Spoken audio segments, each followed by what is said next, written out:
दोस्तों जय श्री कृष्णा। स्वागत है आपका हमारे चैनल पर। दोस्तों आज हम जानेंगे वर्ष 2000 में अधिक मास की ज्येष्ठ पूर्णिमा कब पड़ने वाली है तथा इसका व्रत कब किया जाएगा और इसके दान और गंगा स्नान के पुण्य समय कब प्राप्त हो रहा है और भगवान श्री सत्यनारायण का पूजन कब किया जाएगा। पूजा का शुभ मुहूर्त शुभ समय क्या होगा, तो आइए जानते हैं। हमारे सनातन धर्म में हिंदू परंपरा में प्रत्येक तिथि का अपना ही एक विशेष महत्व माना जाता है।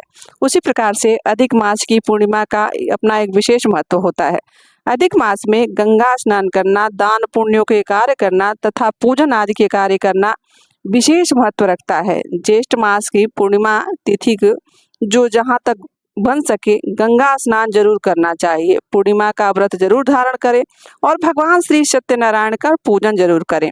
भगवान शिव, माता पार्वती, भगवान विष्णु, माता लक्ष्मी सहित भगवान शंकर के समस्त परिवार यानी कार्तिक, गणेश और नंदीगण के साथ भगवान शंकर की पूजा करनी चाहिए, व्रत धारण करना चाहिए।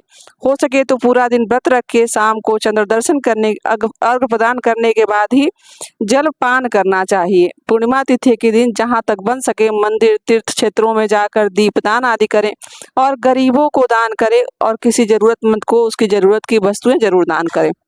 अब बात कर लेते हैं अधिक मास ज्येष्ठ पूर्णिमा की तिथि कब प्रारंभ हो रही है। तो यह शुरू हो रहा है 30 मई 2026 दिन शनिवार सुबह 11:59 से और पूर्णिमा तिथि की समाप्ति होगी अगले दिन 31 मई 2026 दिन रविवार 2:15 पर। पूर्णिमा तिथि की समाप्ति है तो जो भी व्रत धारण करने वाले व्रती हैं, इस बार चंद्रोदय व्यापनी के अनुसार इस व्रत को 30 मई यानी दिन शनिवार को ही धारण किया जाएगा। भगवान सत्यनारायण का पूजन करने का भी इसमें बड़ा विधान बताया गया है और इससे पुण्य फल प्राप्त होता है। तो जो भी गंगा स्नान का कार्य करने वाले हैं और दान पुण्य का कार्य करने वाले हैं, वह 31 मई को यानी स्नान दान की जो पूर्णिमा होती है वह 31 मई रविवार को होगी। गंगा स्नान दान पुण्य का कार्य 31 मई को संपन्न किया जाएगा। और वैसे ही भगवान श्री सत्यनारायण का पूजन भी आप चाहें तो 30 मई को शाम को कर सकते हैं या फिर 31 तारीख को आप सुबह भी कर सकते हैं, तो इससे भी आपको पुण्य फल प्राप्त होगा। खास करके पूर्णिमा तिथि के दिन विशेष महत्व बताया गया है कि इसी दिन आपको सत्यनारायण की पूजा करनी चाहिए। और तो ये समय है 30 और 31 मई यानी दोनों दिन आपको अच्छा मुहूर्त प्राप्त हो रहा है। अब बात करेंगे इस दिन ब्रह्म मुहूर्त का। तो 31 मई को ब्रह्म मुहूर्त का समय हो रहा है 3:32 से लेकर सुबह 4:20 तक और सूर्योदय होगा इस दिन 5:08 पर। सूर्यास्त होगा शाम को 6:44 पर। 30 मई को प्रातःकाल पूजा का जो शुभ मुहूर्त प्राप्त होगा वह 5:45 से लेकर 8:30 तक रहेगा। और 31 मई को जो हमें प्रातःकाल पूजा का समय प्राप्त हो रहा है वह 6:59 से लेकर 11:60 तक यानी 55 मिनट तक रहने वाला है। इसके बाद गंगा दान स्नान का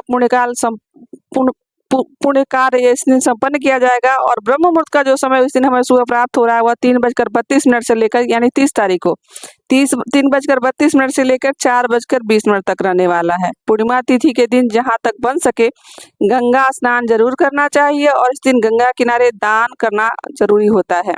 उसके बाद आप इस दिन सत्यनारायण भगवान की पूजा कर सकते हैं, मंदिरों तीर्थों आदि में जाकर दीपदान भी कर सकते हैं। और पूर्णिमा तिथि के दिन पूर्ण रूप से शुद्ध, सात्विक और ब्रह्मचर्य का पालन करना चाहिए। किसी के ऊपर क्रोध नहीं करना चाहिए, किसी के प्रति मन में कोई छल कपट नहीं रखना चाहिए और ब्राह्मण को भोजन करवाएं तो इसे और भी आपको उचित होगा। ब्राह्मण को दान दक्षिणा जरूर दें यथाशक्ति हो सके। तो दोस्तों यह थी अधिक मास 2026 ज्येष्ठ पूर्णिमा से जुड़ी हुई जानकारी। आशा करते हैं कि आपको यह जानकारी अच्छी लगी होगी और यहाँ तक बने रहने के लिए आप सभी का दिल से आभार। मिलते हैं किसी ऐसी जानकारी के साथ। अभी के लिए बस इतना ही। राधे राधे, जय श्री कृष्णा।